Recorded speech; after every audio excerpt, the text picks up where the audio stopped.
ഗർഭിണിയുടെ മരണം പട്ടാമ്പിയിൽ road ഉപരോധിച്ച് UDYF. ആരോഗ്യമന്ത്രിയെ പട്ടാമ്പിയിൽ വന്നാൽ സുരക്ഷിതമായി നടക്കാൻ അനുവദിക്കില്ലെന്ന പ്രകടനക്കാർ. DMO പറഞ്ഞത് പച്ചക്കള്ളമാണെന്ന് കുടുംബാംഗങ്ങൾ.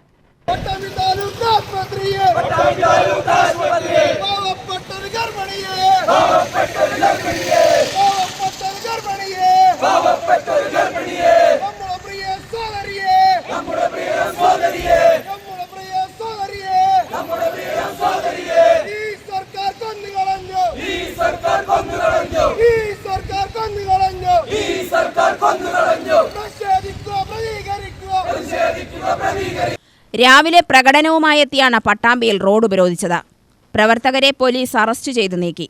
പട്ടാമ്പി താലൂക്ക് ആശുപത്രിയിൽ ചികിത്സ തേടിയ പൂർണ്ണ ഗർഭിണിയായ നൌഷിജയുടെ മരണം ചികിത്സാ പിഴവാണെന്നാരോപിച്ച് കുടുംബം രംഗത്ത് വന്നതിന് പിന്നാലെയായിരുന്നു പ്രതിഷേധം.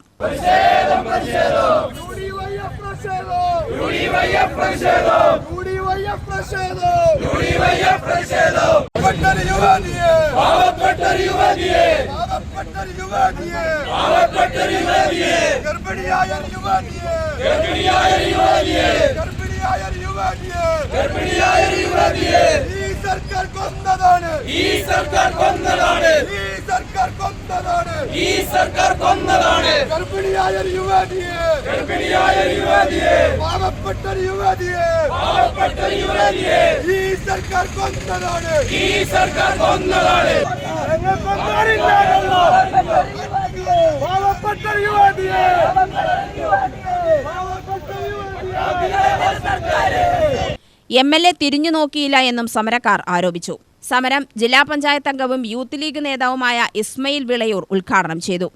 കഴിഞ്ഞ 10 വർഷത്തിലകം ഈ താലൂക്ക് ആശുപത്രിയുടെ പുരോഗതിക്ക് വേണ്ടി എന്തെങ്കിലും ഒന്ന് ചെയ്യാൻ ഇവിടുത്തെ MLAക്കോ സർക്കാരിനോ സാധ്യമായിട്ടില്ല എന്നതിന്റെ അവസാനത്തെ രക്തസാക്ഷിയാണ് മിനിഞ്ഞാന്ന് മരണപ്പെട്ട ആ സഹോദരി.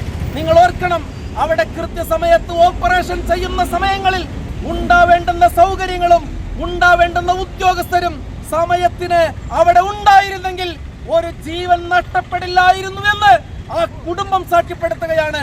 ഒരു കുടുംബം വന്ന് കരഞ്ഞ് മാധ്യമങ്ങളുടെ മുന്നിൽ, പൊതുപ്രവർത്തകരുടെ മുന്നിൽ, ഉദ്യോഗസ്ഥരുടെ മുന്നിൽ, പൊതുസമൂഹത്തിന്റെ മുന്നിൽ നാടകം കളിക്കാൻ വേണ്ടി ജീവൻ നഷ്ടപ്പെട്ട ഒരു കുടുംബവും വന്ന് കളിക്കില്ല എന്ന യാഥാർത്ഥ്യം നമ്മൾ തിരിച്ചറിയണം. യൂത്ത് കോൺഗ്രസ് നിയോജക മണ്ഡലം പ്രസിഡന്റ് ജയശങ്കർ കൊട്ടാരത്തിൽ, Shafi Karakkad, PKM Shafeeq, PM Saifuddin, Shafi മരുദൂർസി, Muhammad Haneefa, TK Shukkur, Hakeem തുടങ്ങിയവർ നേതൃത്വം നൽകി. കഴിഞ്ഞ 16-നാണ് സംഭവം. ഡോക്ടർമാരുടെ ഭാഗത്തുനിന്നും ഗുരുതര വീഴ്ചയുണ്ടായതായി ബന്ധുക്കൾ ആരോപിച്ചു. DMO പറഞ്ഞത് പച്ചക്കള്ളമാണെന്ന് കുടുംബാംഗങ്ങൾ ആരോപിച്ചു. യുവതിയെ വാണിയംകുളത്തെ സ്വകാര്യ ആശുപത്രിയിൽ എത്തിച്ചുവെങ്കിലും രക്ഷിക്കാനായില്ല. ആശുപത്രിയിലുണ്ടായിരുന്ന 3 ദിവസവും നൌഷിജ കടുത്ത വേദന തിന്നുകയായിരുന്നു.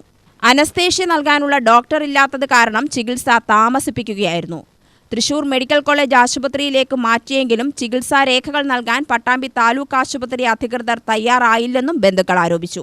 ജില്ലാ മെഡിക്കൽ ഓഫീസറുടെ അനുമതിയില്ലാതെ രേഖകൾ തരാൻ കഴിയില്ല എന്നായിരുന്നു ന്യായം. സഹോദരൻ നൌഫൽ തൃത്താല പോലീസിൽ പരാതി നൽകിയതിനെ തുടർന്നാണ് ചികിത്സാ രേഖകൾ നൽകിയത്. ഗർഭിണിയുടെ കുടുംബത്തിന് സർക്കാർ അടിയന്തര സഹായം അനുവദിക്കണമെന്നും കുട്ടികളുടെ വിദ്യാഭ്യാസ ചെലവ് സർക്കാർ വഹിക്കണമെന്നും തൃത്താല ഗ്രാമപഞ്ചായത്ത് പ്രസിഡന്റ് ജയന്തി വിജയകുമാർ ആവശ്യപ്പെട്ടു. UTV news, Palakkad.